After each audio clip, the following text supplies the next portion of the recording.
In the urban settings in any city in this country, there's fast ways to make money on the street.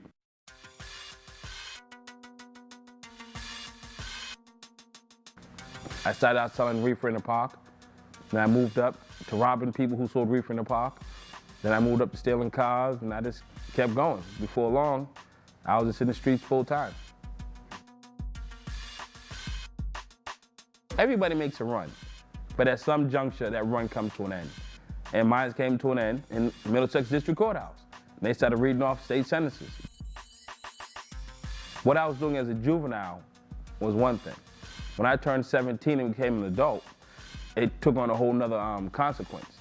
So I'm doing the same things I did just 3 months ago, but now I'm deemed an adult. And adults don't get the same leeway kids get. I have 5 brothers and sisters. We lived in the Dorchester section of Boston. And at the time, you was a kid. You played, you ran around the streets, you rode your bike, you came home after school, you ate dinner. And like most kids, that was my life. But the only problem was, for me, was my father had a habit of beating up my mother. So we went through the kicking the doors off hinges, screaming and yelling, lots of fights, black eyes. And my father's a big guy. So there was a lot of that going on. Then eventually, she got him out of the house and he was just gone. So I didn't really understand where it started, where it ended, and he was just gone one day.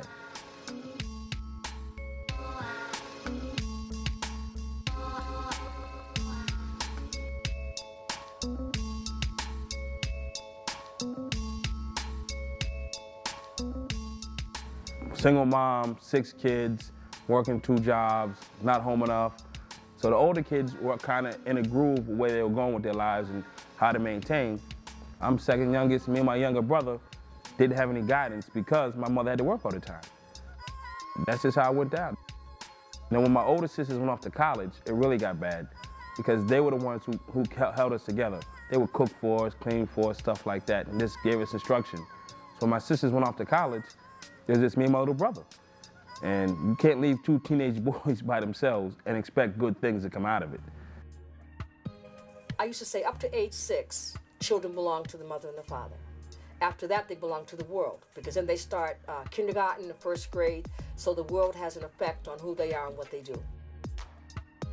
Parents had it going on, and parents were the strongest people you had in your life. Well, every time you get in trouble, and I go up to your rescue, I get less and less strong. You take away some of my strength.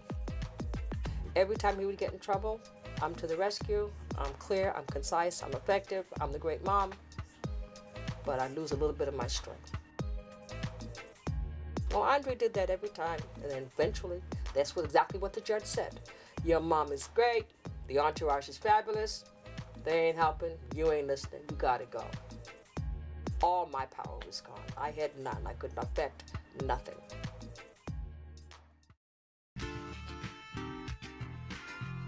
The streets was where the men hung out. You got your respect by being in the street. You didn't get respect by going to school. That's what I did. And now I'm making money. I'm going to the clubs. I'm driving a nice car. Got some jewelry. The girls like me even more. So what I have to complain about? I went from robbing drug dealers on the street to robbing drug dealers in their houses. So I'd find out where the drug dealers lived, and go to their house and I rob them. Technically, it's called home invasion, which is punishable by life sentence in jail, but I wasn't thinking that. And to get the cars to rob the houses, I would carjack people. When I got to the courthouse and it all went bad, they gave me a 7 to 10 year state sentence, 2 9 to 10 year state sentences, 2 10-year state sentences, and 2 15 to 20 year state sentences. And the federal government came in and charged me as an armed career criminal and gave me a sentence from and after the state sentence. Put me in the van at 18. That was all she wrote. I was done dealing. Walpole, state max. Prison is no different than the street minus a 40-foot wall. It's actually even worse because you have 1,000, 2,000 men in a confined space. All of them hustlers, all of them criminals, all of them looking to get over, and they can only get over on each other. People don't stop being hustlers, they don't stop being violent, they don't stop being whatever they are just because you put them in jail. So when I was placed in prison, I didn't stop wanting to rob people. I didn't stop wanting to make fast money. That was the way I knew how to live. So I'm just doing it in a different space.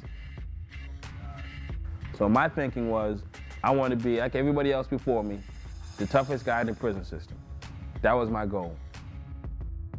So I sat in the new man section of the state max prison and said, hey, I want to be one of the toughest guys in here. And when I came out of my cell, they put me in a regular unit, that was my focus. I got in with guys from my neighborhood. They gave me a knife, they taught me the rules. First 10 months, fights, stabbings, murders, every day. Is there something happening? Every day. Because you have 2,000 men locked in a confined space, angry, mad, and disgruntled. So it's chaos. And the way I grew up, I knew how to manage chaos. So I did extremely well as far as moving through the prison system, moving through the hierarchy, making power plays, plugging myself in, aligning myself with the people I need to align myself with. There's a drug trade, there's a gambling trade, there's extortion. There's a lot of ways to make money inside. Since I was a good thinker, as well as being a good tough guy, I did better faster than most. And in prison, you do something to somebody, everybody stays inside the wall no matter what happens. So you just have to be a little bit more thoughtful in your process of what you're gonna do, because it bounces back real fast. Most people don't understand. If I stab you in the street or in society, it's called attempted murder. They take me to court and they try me. If I stab you in prison, it's the same thing. Stabbing people does not become legal in jail. I had been shipped around the country, been in like 7 different federal prisons for being incorrigible and violent. I was taken to court, tried and convicted. I was then, by the institution, placed in segregation, which is a 24-hour lockup by myself for 2.5 years. Towards the end of my segregation sentence, some friends of mine got in a riot at another prison, and they were stabbed real bad.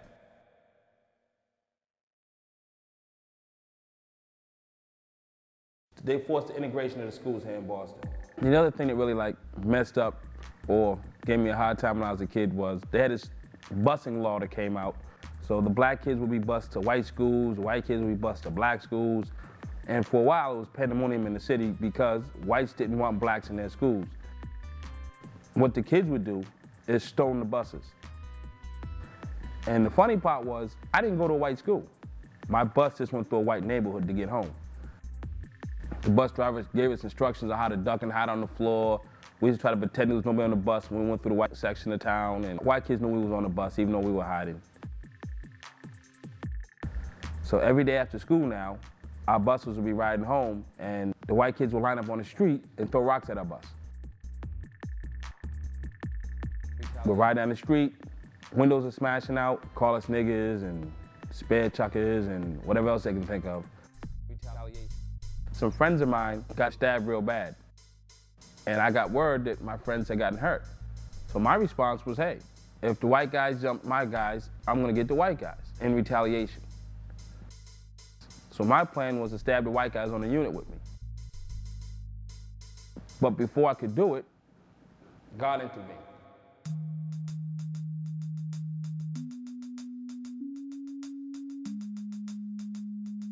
God just, for whatever reason, chose me to say, Andre, don't do this. Do something different. Go another way. And I was like, hold up. I respect God. But at the time when he ran up on me, my thing was, well, where was you when I was hungry at home? Where was you when I needed some guidance and some assistance? Where was you when my sister was smoking crack and stealing all my stuff out my bedroom? Where was you when the white kids were throwing rocks at me on the bus? All my life, I've been struggling. All my life, I've been stressing. Now you want to show up out of the blue and be like, go the other way. When I was stabbing black people, you didn't show up. God, you got to make this make sense to me. And I called him on it. Now all of a sudden you won't show up with instructions. Now I called him on it, but I listened.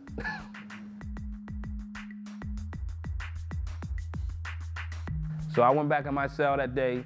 I didn't stab anybody, went and sat down in my cell. And I just said, I didn't start reading the Bible. I didn't start speaking in tongues or levitating. No walls or windows opened up. I just went in my cell and I sat down. And that moment.